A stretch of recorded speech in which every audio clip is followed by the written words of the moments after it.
নমস্কার বন্ধুরা, আজকে 13ই সেপ্টেম্বর 2024, ঘড়িতে প্রায় রাত 11:30।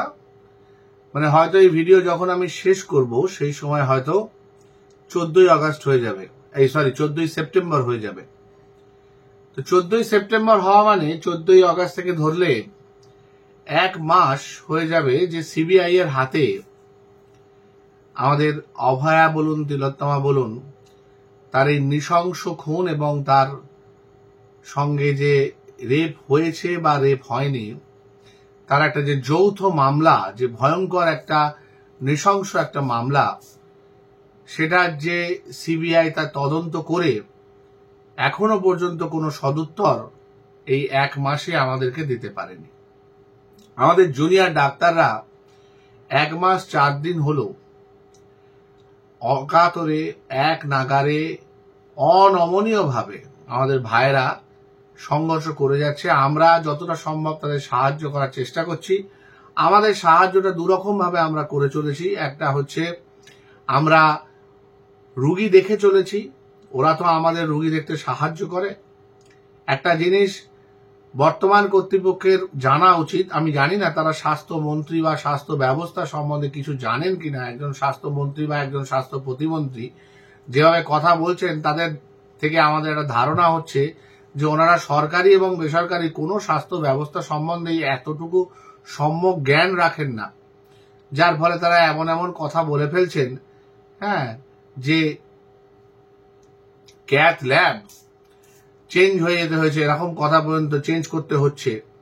একটা ক্যাথ ল্যাব পর্যন্ত চেঞ্জ করা যাচ্ছে না, একটা জায়গা থেকে আরেকটা জায়গায় পেশেন্টকে যেতে ক্যাথ ল্যাব চেঞ্জ করা হচ্ছে না। পরে যে জানা গেল সেটা নাকি বেসিক্যালি উনি ফলিস ক্যাথেটার বলতে চাইছিলেন, যেটা ইউরিনের দ্বারে লাগানো থাকে।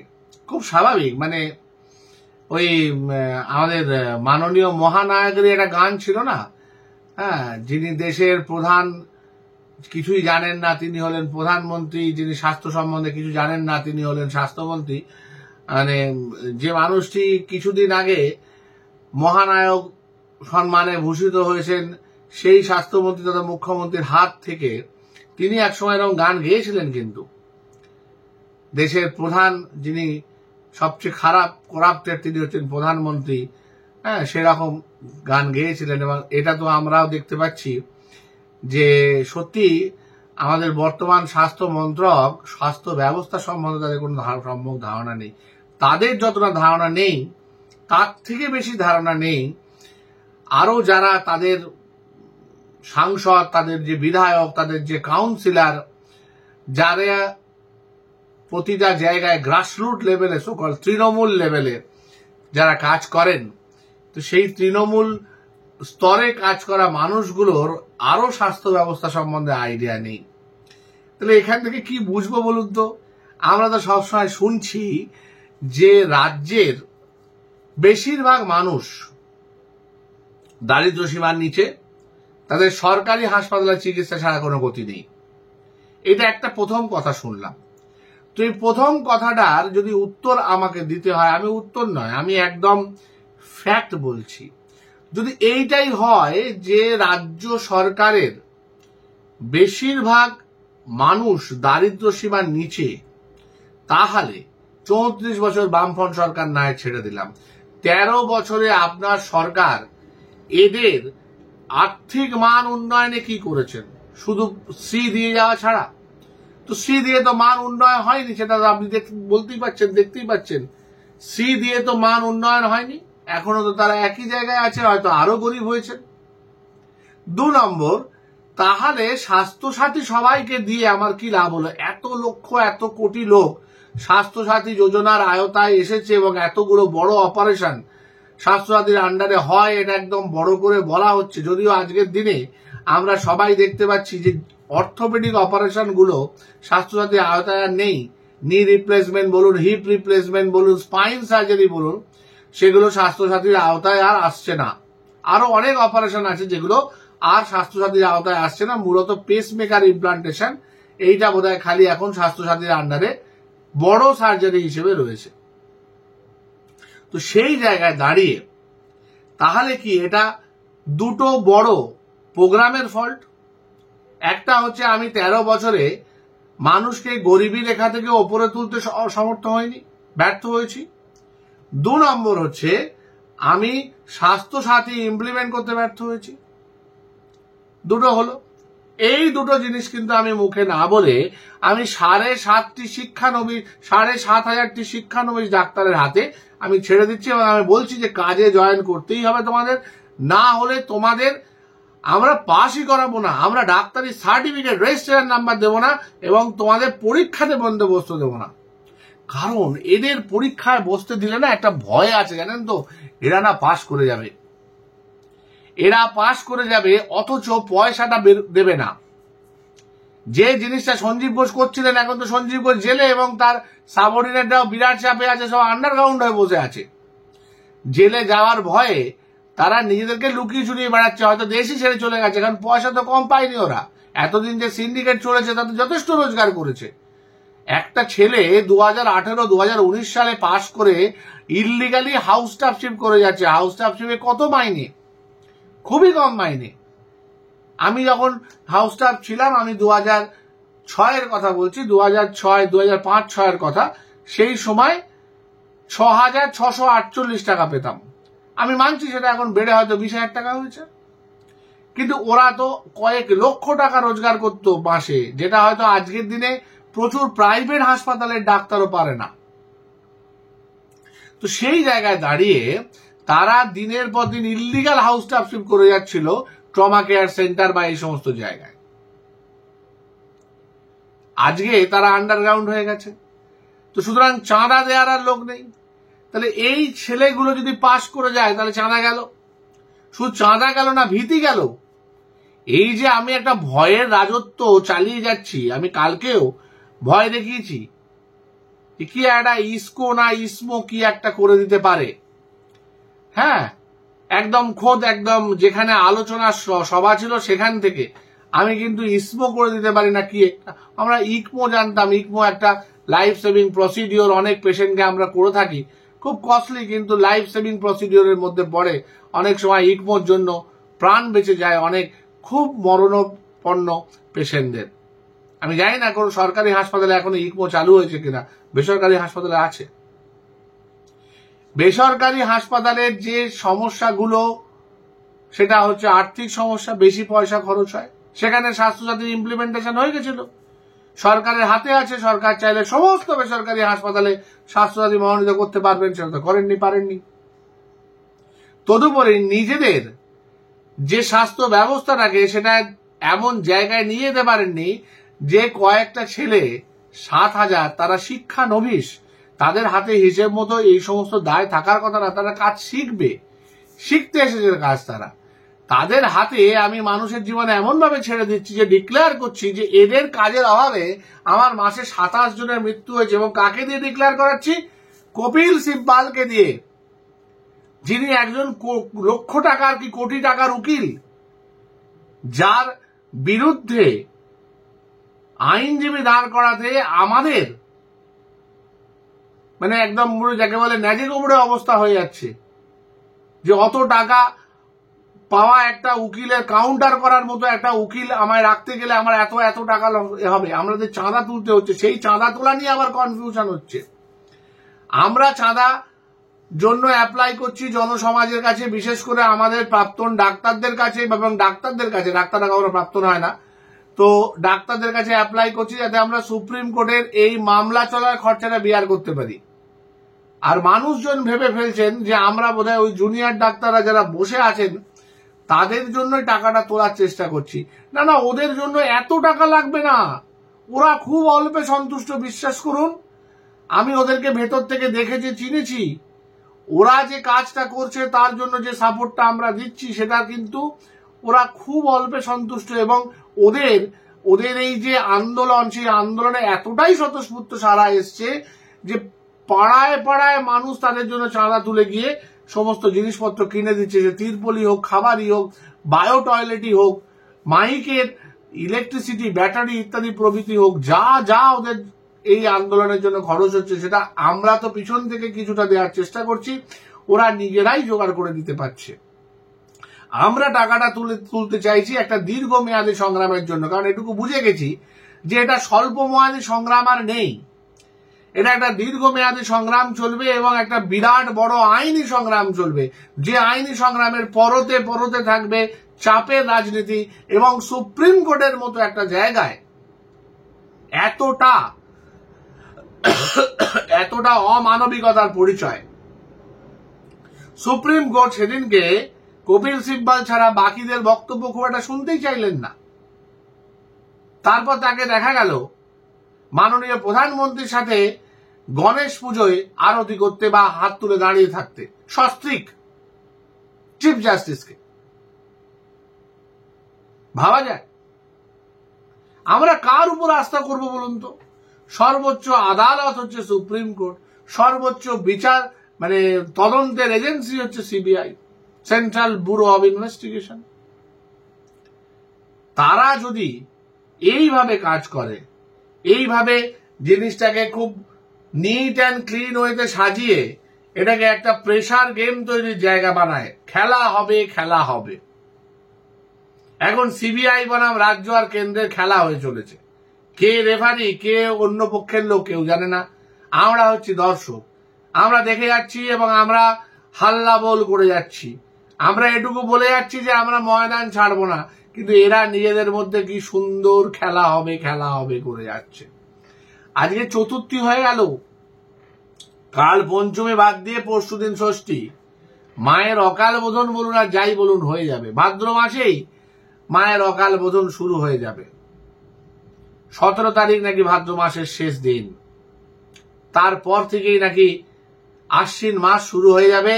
আর সেই আশ্বিনের মাঝামাঝি উঠিল বাজনা বাজি, পূজার সময় এলো কাছে। পূজার সময় নিয়ে তো সবাই একটা একটা করে দিন বলতে আরম্ভ করে দিচ্ছে। 25 দিন বাকি পুজোর, আজ থেকে ধরলে হয়তো আজকে রাত থেকে ধরলে 24 দিন আর বাকি থাকবে বলতে আরম্ভ করে দিয়েছে। আজকে রাস্তায় জ্যামে পড়েছিলাম, কোনো একটা জায়গায় ঠাকুর যাচ্ছিল, বোধহয় তাদের প্যান্ডেল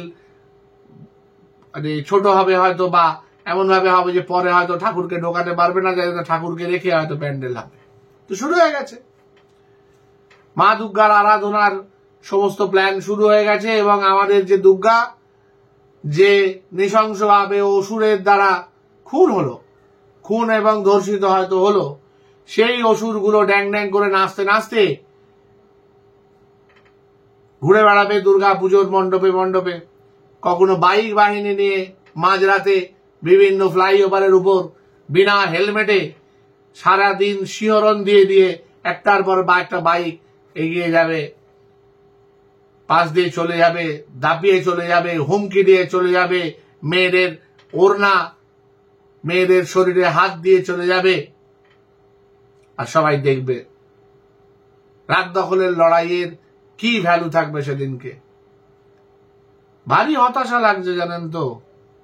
একটা এত বড় আন্দোলন, একটা ইন্টারন্যাশনাল লেভেলের আন্দোলনও কি ব্যর্থ হয়ে যাবে? একদম ভেতর থেকে, নিজের ভেতর থেকে বলছি, জীবনে কোনোদিন এই আন্দোলন দেখতে পাইনি। শুনেছি, মানে আমাদের কি বলবো, ইতিহাসের বইতে পড়েছি, আমার দাদুও দেখেননি, যে এই ভারত ছাড়ো আন্দোলন, তারপর লবণ সত্যাগ্রহ আন্দোলন, বা ভারত ভাগ যে আইন অমান্য আন্দোলন, বা দেশভাগের যে আন্দোলন, সেই আন্দোলনগুলো আমরা দেখিনি, আমরা শুনেছি। কিন্তু আজকে যেটা দেখলাম বা যেটা দেখে চলেছি বা দেখে চলবো, আশা করা যায় আরো অনেকগুলো দিন, যতদিন না একটা প্রকৃত জাস্টিস আসবে, আমরা যাকে বলে কঠোরভাবে শেষ দেখবো বলে একদম মানসিকভাবে প্রিপেয়ার হয়ে থাকবো। যত হতাশাই ভেতরে আসুক না কেন, সেগুলোকে ঝেড়ে ফেলে দেবো। একদম যেভাবে ঝেড়ে ফেলবো ঠিক করেছি, গোটা নগ্ন অবস্থাটাকে, এই স্বাস্থ্য ব্যবস্থার পুরো নগ্নতাকে একদম এক্সপোজ করে রেখে দেবো। তারপর দেখবো যে সুপ্রিম কোর্ট কি করে, সিবিআই কি করে। তাদের সামনে আমরা মুড়ি মুরগির মতো প্রমাণ দিয়ে বলবো যে নে বাবা, তোদের হাতে ধরিয়ে দিলাম, তোরা তো মাসে মাসে মাইনে পেয়ে কিছুই করতে পারছিস না, নে তোদের হাতে ধরিয়ে দিলাম, তোদের দয়া করে তার পরে কাজটুকু কর। এটা আমাদের করার সময় হয়ে গেছে এবং আমরা করে চলেছি। আমরা খামে বন্ধে ইমেলে দিনের পর দিন সুপ্রিম কোর্টকে, সিবিআই কে কিন্তু ইনফরমেশন পাস করে চলেছি। তাদের উচিত সেই সত্যতাগুলোকে বিচার করা।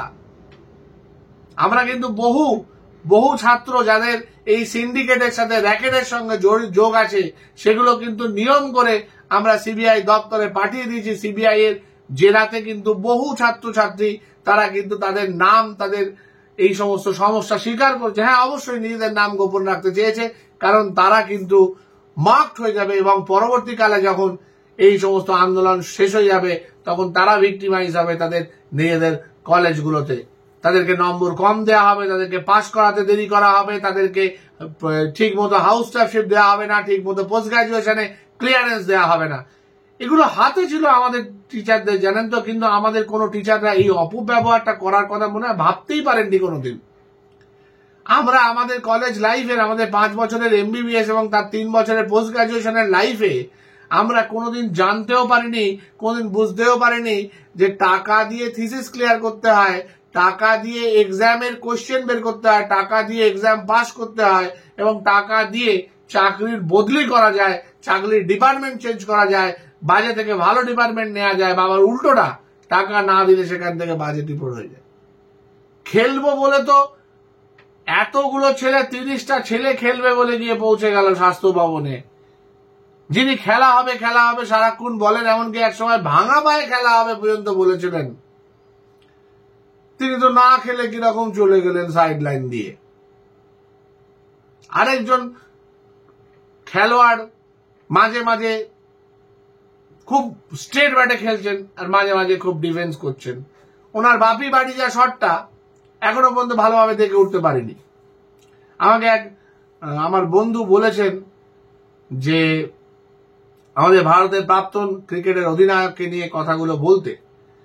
হ্যাঁ, আমার মনে হয় উনি যে কথাটা বলে ফেলেছিলেন, আমার মনে হয় উনি বেফাস বলে ফেলেছিলেন, এবং উনি যদি জেনে বুঝে বলে থাকেন উনি চরম অন্যায় করেছেন। এবং আমার ধারণা ইন্টারনেট বা সোশ্যাল মিডিয়া ওনাকে তার যোগ্য জবাব একাধিকবার দিয়েছে, হরে ঘরে। কিছু কিছু ভাষা অত্যন্ত কদর্য ছিল, কিন্তু আমার মনে হয় ভাষাটা বাদ দিয়ে ওনার উচিত যে কথাটা ওনারা বলেছেন তার সারমর্মটা নেয়া। কারণ যেরকম একজন ভদ্রলোক সানলাইট রায় যিনি রেগুলার বেসিসে প্রচন্ড কাঁচা কাঁচা গালাগাল দিয়ে তার ভিডিওগুলো করেন, এবং ভিডিওগুলোর মধ্যে হয়তো গালাগালি বাদ দিলে যে সারমর্মটা আছে সেই মর্মটা কিন্তু সত্যি ভাবার বলে আমার মনে হয়েছে। আমি একদম নিরপেক্ষ দৃষ্টি থেকে বলছি, তার কথাগুলো কিন্তু একেবারে উড়িয়ে দেওয়ার মতো তো নয়, বরং অনেকটা অন্য ধরনের কথা উনি কিন্তু বলেন। হ্যাঁ, এতটা খারাপ মোড়কে বলেন বেশিক্ষণ শোনা যায় না, ইনস্টলমেন্টে 1 মিনিট 8 মিনিট শুনতে গেলে মাথা বনবন করে। তো যাই হোক, অন্তত তার সাথে তার কথা শুনতে গিয়ে আমার এই শ্রীরামপুরের এর মতো এতটা খারাপ লাগেনি, শ্রীরামপুরের সাংসদের মতো। হ্যাঁ, এই লোকটা কি ওকালতি পাশ করেছে কে জানে। আমাদেরকে তো বলছে আমাদের পাশ করার যোগ্যতা নেই, ফেল করার যোগ্যতা নেই, ওদের ফেল করে দেয়, ওদের ডাক্তার হওয়ার যোগ্যতা নেই। আবার সংবিধানের ধারা বলে দিচ্ছেন 21 নম্বর না কত ধারা। উনি ঠিক মতো পরীক্ষা দিয়ে পাশ করেছেন, তো তাহলে তো ওনার তো উচিত এই সমস্ত মুখে কথা না বলে যেরকম সব PIL করা হয় সেরকম PIL করে ওদেরকে গ্রেপ্তার করা। শুধু তাই কেন, তো বাবা মাকেও গ্রেপ্তার করা উচিত অভয়ার। কারণ অভয়ার বাবা মা যে মিথ্যে কথা বলেছে সেটা তো মাননীয় মুখ্যমন্ত্রী একদম দর্থহীনভাবে স্বীকার করে নিয়েছেন যে অভয়ার মা বাবা মিথ্যে কথা বলেছে, অথচ তাদেরকে অ্যারেস্ট হয়নি। তাহলে বোঝা যাচ্ছে যে ওনারা মিথ্যে কথা বলেননি। তাহলে কার অ্যারেস্ট করার বা ইন্টারোগেশন বা তাকে সাসপেন্ড করে তাকে ডিপার্টমেন্টাল ইনকোয়ারি করার কথা সেই ডিসি নর্থ, যে ডিসি নর্থ কিনা ওনাদের উৎকোচ দিতে চেয়েছেন, টাকার বান্ডিল নিয়ে গেছিলেন, সাইডে নিয়ে গিয়ে বলতে চেয়েছেন, যেটা একদম পরিষ্কার করে ওর বাবা মিডিয়াতে বলছে, তো সেটা করা হচ্ছে না কেন? একটা নিউজ মিডিয়াতে কালকে দেখছিলাম যে আরজি করের এই ঘটনার পর কি কি স্টেপ নেওয়া হয়েছে পরপর বলছে। তো এবার আমরা একটু বিশেষ করে আমি একটুখানি গুছিয়ে স্টেপগুলো বলি। আরজি করের ঘটনার পর কি কি স্টেপ নেওয়া হয়েছে, আমি কিন্তু একদম ঘটনার পর কি কি স্টেপ নেওয়া হয়েছে বলবো। সবার আগে একটা উৎসব চলছিল, একটা পার্টি চলছিল কোন একটি হোস্টেলে। সেইখান থেকে এক দল ছেলে মেয়ে চলে গেছে সার্জারির ওটিতে। এই একটা প্রথম স্টেপ নেওয়া হয়েছিল। সার্জারির ওটিতে একাধিক মানুষ, সংখ্যায় 8 হতে পারে, 10 হতে পারে, 20 পর্যন্ত হতে পারে, সবাই মিলে গণহত্যা করেছে আমাদের তিলোত্তমাকে। গণহত্যার পরে একটা লিফট, যে লিফটটা সাধারণত চলে না, সেই লিফট দিয়ে সেমিনার রুমের পিছন দিক থেকে তিলোত্তমার দেহটাকে নিয়ে আসা হয়েছে এবং সেটাকে ওইভাবে ফেলে শুইয়ে দেওয়া হয়েছে এবং তার উপর প্রথমে দেওয়া হয়েছে লাল চাদর। তারপরে তাদের অনুভব হয়েছে যে এই লাল চাদরটাতে অনেক কিছু লেগে যেতে পারে, বিশেষ করে যে সিক্রেশনের স্যাম্পেল যেটা ইনজেক্ট করা হয়েছে এরপর মারা যাওয়ার পর এটাকে রেপ বলে চালিয়ে দেওয়ার জন্য, তো সেটাতে লেগে যেতে পারে। তার জায়গায় আবার এসছে একটা নীল চাদর, মাঝখানে আবার কখন সবুজ চাদর চলে এসছে, যেটা কিন্তু আবার ধরা পড়েছে একদম ছবি তো মিথ্যে কথা বলে না, ছবি পাঠ দিয়েছেন মৃতার বাবা মা, সেই সময় ছবি তুলেছিলেন, মেয়ের ছবি তোলার চেষ্টা করেছিলেন, তারা সেই ছবিতে আবার দেখাচ্ছে সবুজ কাপড়। এইটা হলো প্রথম স্টেপ। 2 নম্বর হচ্ছে এই স্টেপটাকে আত্মহত্যা চালানোর চেষ্টার জন্য বিভিন্ন জায়গা থেকে বিভিন্ন লোক, সঞ্জীব ঘোষের বাহিনী সেখানে এসে জড়ো হয়েছেন, তারা সেখানে এভিডেন্স মেটানোর চেষ্টা করেছেন। ল্যাপটপে, মৃতার ল্যাপটপে কোনো আঙুলের ছাপ নেই, মৃতার পেন ড্রাইভে কোনো আঙুলের ছাপ নেই। তার মানেটা কি, ওরা একটা থ্রেট পেয়েছিল এই আমাদের তিলোত্তমার কাছ থেকে যে ও সমস্ত কিছু এভিডেন্স জোগাড় করেছে এবং একটা নির্দিষ্ট অথরিটিকে সে সেটা সাবমিট করবে, এবং সেটা সাবমিট করার আগেই তাকে সরিয়ে দেওয়ার একটা ব্যবস্থা হয়েছিল এবং সেই ব্যবস্থার জন্য এই গণহত্যা। এবং সেইখান থেকে দাঁড়িয়ে এই ল্যাপটপ থেকে সমস্ত জায়গা থেকে, মোবাইল থেকে তথ্য গোপন করে বা তথ্য লোপাট করার চেষ্টা, যার জন্য কারো হাতের আঙুলের ছাপ পর্যন্ত পাওয়া যাচ্ছে না, এমনকি মৃতার আঙুলের ছাপ পর্যন্ত নেই। ভাবা যায়, যার কম্পিউটার, যার ল্যাপটপ, যার মোবাইল, যার পেন ড্রাইভ, তার হাতের কোনো ছাপ নেই সেগুলোতে, অবশ্য পরিপাটি করে মৃতার পাশে পড়ে রয়েছে সেগুলো। এখানেই শেষ নয়, পর পর করে তো ওই সংবাদ মাধ্যমটি বলেছে যে কাকে বহিষ্কার করা হয়েছে, কাকে কি হয়েছে, আমিও পরপর করেই বলছি। ফরেন্সিক বিশেষজ্ঞ, যিনি এখন বর্তমানে একটি বেসরকারি হাসপাতালের আইসিইউতে জোর করে রয়েছেন, তাকে ওয়ার্ডে পাঠাতে চাইলেও তিনি যাচ্ছেন না, কারণ তার মনে ভয় ধরে রয়েছে। তিনি হচ্ছেন ফরেন্সিকের ডেমনস্ট্রেটর সঞ্জীব ঘোষের একদম যাকে বলে রাইট হ্যান্ড কুচক্রী, যার এই বদান্যতায় বহু লাশ ময়না তদন্ত করতে এসে উধাও হয়ে গেছে। 42 লাশের আর কোনো খোঁজই পাওয়া যায়নি। সেগুলো কিভাবে, কোথায় কাজ হয়েছে, মৃতদেহ পাচার হয়েছে কিনা, মৃতদেহ নিয়ে কোনো ব্যবসা হয়েছে কিনা, সেগুলো কেউ জানে না। মৃতদেহ নিয়ে কিন্তু অনেক ব্যবসা হতে পারে, বিশেষ করে বোনসের ব্যবসা। আমরা কিন্তু বোনস পড়তাম, আমাদের কিন্তু বোনস লাগতো। সেই বোনস আমাদের যে অ্যানাটমি ডিপার্টমেন্টে যে ডোমেরা কাজ করতো তারা দিত।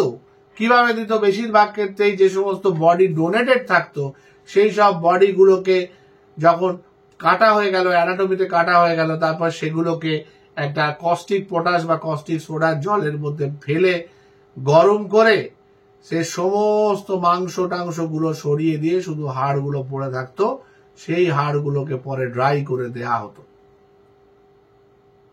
সুতরাং এই ব্যবসা চলতে পারে। ছাত্রদেরকে এই সমস্ত বেওয়ারিশ লাশগুলো দিয়ে পাচার করে চলে যাওয়া। কেউ আইনত যদি বডি ডোনেট করে যায় তবেই এটা সম্ভব, নইলে তার ধর্ম অনুযায়ী মুসলমানকে কবরে দিতে হবে, হিন্দুকে পোড়াতে হবে। এটা তো আমাদের দেশের সংবিধান। একজন রাস্তার যে বেওয়ারিশ, যে পাগল বা ভিক্ষুক যে মারা গেছে, তারও এই সাংবিধানিক অধিকার রয়েছে। এই সাংবিধানিক অধিকার কারার কে রেখেছে? সেই মিস্টার ডক্টর সোম, সেই দিনকে থেকে সমস্ত এভিডেন্স গুলো দায়িত্ব নিয়ে মেটানোর চেষ্টা করেছেন। তারপর এসছেন সিপি অ্যান্ড কোম্পানি, তারা সিসিটিভি ট্যাম্পার করার চেষ্টা করেছেন, তারা অন্যান্য জিনিস ট্যাম্পার করার চেষ্টা করেছেন, এবং একজনকে বলির পাঠা করার জন্য এমন একটা মানুষ যে নিয়মিত আরজি করে আসে এবং সে একাধিকবার এসেছে, সেই দিনকেও এসেছে, তাকে ধরেছেন বা তাকে হয়তো আগে পাঠিয়েছিলেন সিমেন্টটাকে ইনজেক্ট করে দিতে যাওয়ার জন্য, তার সিমেন্টই পাওয়া গেছে ওখানে। এবার এই ফরেন্সিকের ডেমনস্ট্রেটর ভদ্রলোকটি সমস্ত এভিডেন্স গুলো ট্যাম্পার করে হাত বদল করেছেন। যে ভিসারাগুলো প্রিজার্ভ করার কথা, লাং মানে ফুসফুস, স্টমাক, ইন্টেস্টাইনের একটা অংশ, লিভার, এই জিনিসগুলো সঠিকভাবে প্রিজার্ভড হয়েছে কিনা এবং সেগুলো যে সেন্ট্রাল ল্যাবে পাঠাবে সিবিআই, সেগুলো আদৌ পাঠাতে পারবে কিনা, বা যেগুলো পাঠাবে সেগুলো অন্য বডির কিনা, সেগুলো আদৌ নির্ভয়ার কিনা, এই নিয়ে যথেষ্ট প্রশ্ন থাকার অবকাশ থাকছে। কারণ 3 দিন অবধি সেগুলো আরজিকর থেকে যায়নি। তারপরে একজন আনকনসিয়াস বডি ফাউন্ড, সেই হিসেবে পুলিশকে প্রথম ইন্টিমেশন একটা সুইসাইড বা আনন্যাচারাল ডেথ, সেটা হচ্ছে প্রথম এফআইআর, যেটা মা বাবার উদ্যোগে মূলত করা হয়েছিল টালা থানায়। রাত্রিবেলা টালা থানা নিজেই কোনো ম্যাজিস্ট্রেটের কারোর অনুমতি ছাড়া ধার্য করে দিলেন 4টের পর পোস্টমর্টেম হবে। সেই দিনই দাহ করা হলো এবং দাহর সময় কাউন্সিলররা সেখানে অগ্রণী ভূমিকা পালন করলেন, মা বাবা নয়। ইভেন মা বাবাকে মেয়ের দাহের জন্য পয়সা পর্যন্ত দিতে হলো না। কি মানবিক আমাদের রাজ্য সরকার এবং তাদের কর্মীরা! বাবা মা নিজের মেয়েকে মুখাগ্নি করছে। বিশ্বাস করুন, আমিও একজন মেয়ের বাবা। জীবনের শেষ দিন অবধি ভাবতে পারবো না এই কথাটা। রাতে ঘুমোতে পারছি না, বিশ্বাস করুন। ব্যক্তিগত কথা হয়ে যাচ্ছে, ব্যক্তিগত কথা বলার ইচ্ছা নেই, কিন্তু সত্যি কথা, মিথ্যাচার করছি না। যত দোষ নন্দ ঘোষের মতো বা মাননীয় ক্ষমতা মুখোপাধ্যায়ের মতো, এই বন্দ্যোপাধ্যায়ের মতো বলতে পারছি না। বড্ড ফ্রাস্ট্রেটেড লাগছে, জানেন তো। ভাইগুলো আজকে বৃষ্টিতে কিভাবে ভিজেছে। আমরা বললাম যে আমরা জামা প্যান্ট নিয়ে যাই বোনগুলোর জন্য, বাড়িতে যা আছে, শাড়ি হোক, চুড়িদার হোক, নাইটি হোক, নিয়ে যাই। শুনলো না, বললো আমাদের আছে।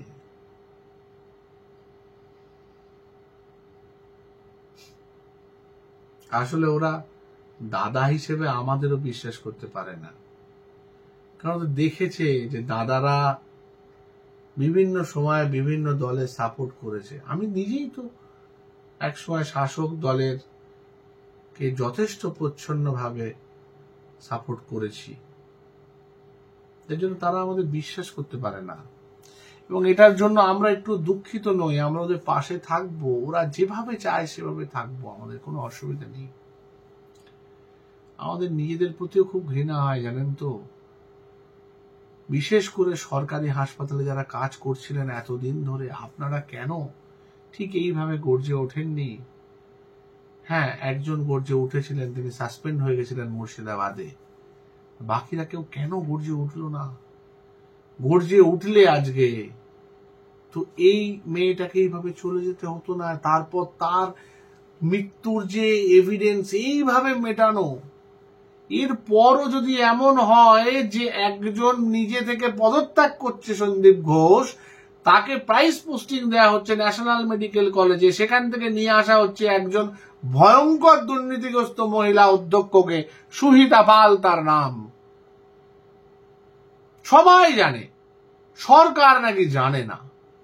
আমরা আগে ভাবতাম, জানেন তো, যে এই যে শিক্ষা দুর্নীতি হচ্ছে, এই যে এত কোটি টাকা পাওয়া গেল, মাননীয়ার কান বোধহয় কিছু পৌঁছায়নি, উনি জানতেন না বোধহয়। খাদ্য কেলেঙ্কারিতেও তাই হয়েছিল। আমি ব্যক্তিগতভাবে ভেবেছি, বাকিদের কথা ছেড়ে দিন, বাকি রেস্ট অফ দা স্টেট তো ছেড়েই দিন, আমি একজন শিক্ষিত মানুষ হিসেবেও এই ভুলটা করেছি।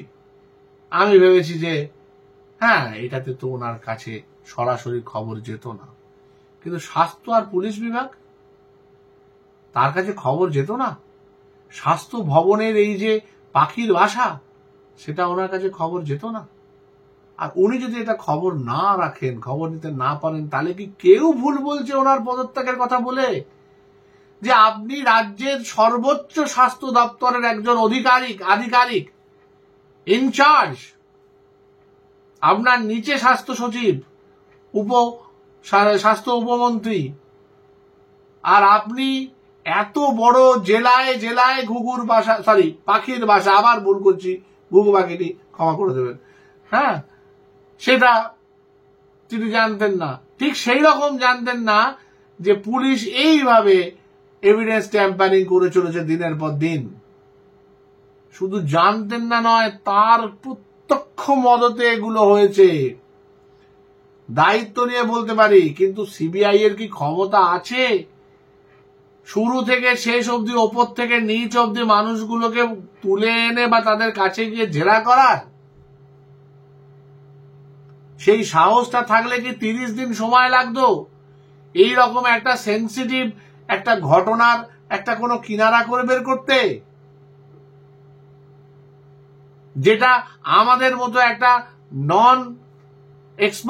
নন সায়েন্টিফিক এক্সপার্ট, আমরা এক্সপার্ট নই সিবিআই এর মতো এই কাজে, পার্টিকুলারলি আমাদের মতো নভিস অ্যামেচার লোকজন যদি বুঝে যেতে পারে, দেখে যেতে পারে ভুলটা কোথায় হচ্ছে, আপনাদের চোখে কেন কিছু পড়ছে না?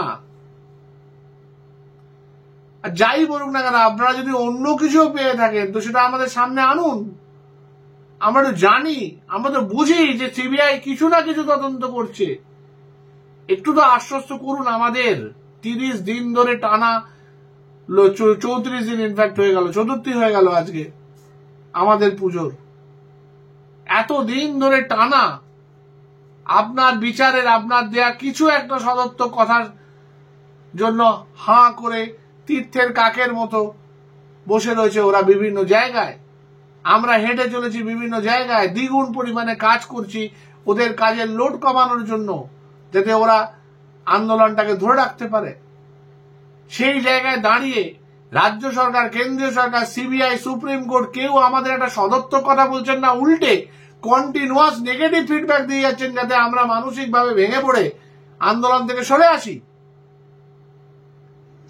এই কি একজন আন্দোলনের থেকে উঠে আসা নেত্রীর থেকে আশা করা যায়, যিনি একাধিকবার পদত্যাগ করে মন্ত্রিসভা ছেড়ে চলে এসেছিলেন? উনি যেভাবে পদত্যাগ করেছেন আগে কেন্দ্রীয় সরকারের বিভিন্ন মন্ত্রক থেকে, তার একটা অংশ পর্যন্ত আমরা দেখতে পাবো না যে উনি স্বাস্থ্যমন্ত্রী আর পুলিশ মন্ত্রী হিসেবে পদত্যাগ করলেন। মুখ্যমন্ত্রী হিসেবে থাকুন না উনি, কোনো আপত্তি নেই আমার অন্তত। স্বাস্থ্যমন্ত্রী, পুলিশ মন্ত্রী হিসেবে তো নৈতিক দায়িত্বটা নেওয়া উচিত কারুর না কারুর। আর নাহলে স্বাস্থ্য সচিবকে সরিয়ে দিন আপনার যদি মনে হয় সেই দোষী। কিন্তু আপনি নিজে তো ইনডিরেক্টলি স্বীকার করে দিচ্ছেন ওদের পাশে থেকে যে আপনি সবচেয়ে উঁচুতে আছেন এগুলোর। আর নইলে আপনি ভাবছেন এগুলো কোনো দোষই না, বড়ে বড়ে দেশোं में ऐसे छोटे छोटे बातें होते रहते हैं। শাহরুখ খানের সেই ডায়লগ।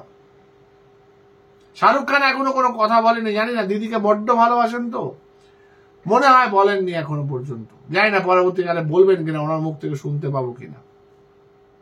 যেরকম নাইট রাইডার্সের প্রথম ক্যাপ্টেন যিনি ছিলেন, ওনার সাথে তিনি এখন বাপি বাড়ি যাওয়ার জায়গায় প্রচন্ড ডিফেন্সিভ খেলছেন, মাঝে মাঝে একটা দুটো কথা বেফাস বলে এত ঝামেলায় পড়ে যাচ্ছেন, আর কি বলবো। যাই হোক, আমার প্রশাসনের কাছে অনুরোধ আমার এই ভিডিওর মাধ্যমে যে দয়া করে আপনাদের শুভবুদ্ধি জাগরণ করুন এবং যাদের যাদের বের করে দেওয়ার কথা তাদের বের করে দিন। সেটা যদি মাননীয় স্বাস্থ্যমন্ত্রী হয় তাকেও বের করে দিন, নতুন লোক আসুক, এমন লোক আনুন যে গোটা জিনিসটাকে খুব ভালো করে ধরতে পারবে, শক্ত হাতে হাল ধরে জিনিসগুলো ফেরাতে পারবে। আর যে ন্যূনতম দাবি, যে 5-6 দফা দাবি আমাদের জুনিয়র ডাক্তাররা করছে, সেগুলো শুনে নিন, মানবেন কি না মানবেন পরের কথা, শুনে নিন ওদের কাছ থেকে এবং ওদের একটা সদর্থক একটা ইঙ্গিত দিন যাতে 2019-এর মতো ওরা এবারও আবার কাজে ফিরতে পারে। হ্যাঁ, 2019-এর মতো ওরা আবার দেখেছে যে ওই 2019-এর কিছুই প্রতিশ্রুতি পূর্ণ হয়নি, আবার দেখবে, আবার আন্দোলন করবে। আপাতত তো জিনিসটা একটু কমতো। আর আমরা তো জাস্টিসটা ফোকাস করতে পারতাম, আমরা তো দুর্নীতিতেই ফোকাস করে বসে আছি। মেয়েটার খুনের আসল কারণটাই জানতে পারছি না। সেখানে মেয়ের বাবা মাকে পর্যন্ত কাঠগড়ায় দাঁড় করিয়ে দেওয়া হয়েছে, মানুষের আদালতে দাঁড় করিয়ে দেওয়া হয়েছে তাদেরকে মিথ্যাবাদী বলে। ছি ছি ছি ছি ছি ছি ছি, লজ্জা করে, জানেন তো, লজ্জা হয় এই দেশে এখনো বাস করছি বলে। সার্থক জনম আমার জন্মেছি এই দেশে, বরাবর গানটা গাইতাম, ভারী ভালো লাগতো। শঙ্কর স্যারের কাছে দুদিন আগে গানটা শুনলাম, মনটা জুড়িয়ে গেল। কিন্তু আজ তো সত্যিই মনে হচ্ছে এই পোড়া দেশে না জন্মালেই বোধহয় ভালো হতো। হ্যাঁ, তবে জন্মে একটা ভালো কাজ হয়েছে। সত্যি এরকম একটা আন্দোলনের সঙ্গে কিছুটা হলেও থাকতে পেরেছে। ভালো থাকবেন, নমস্কার।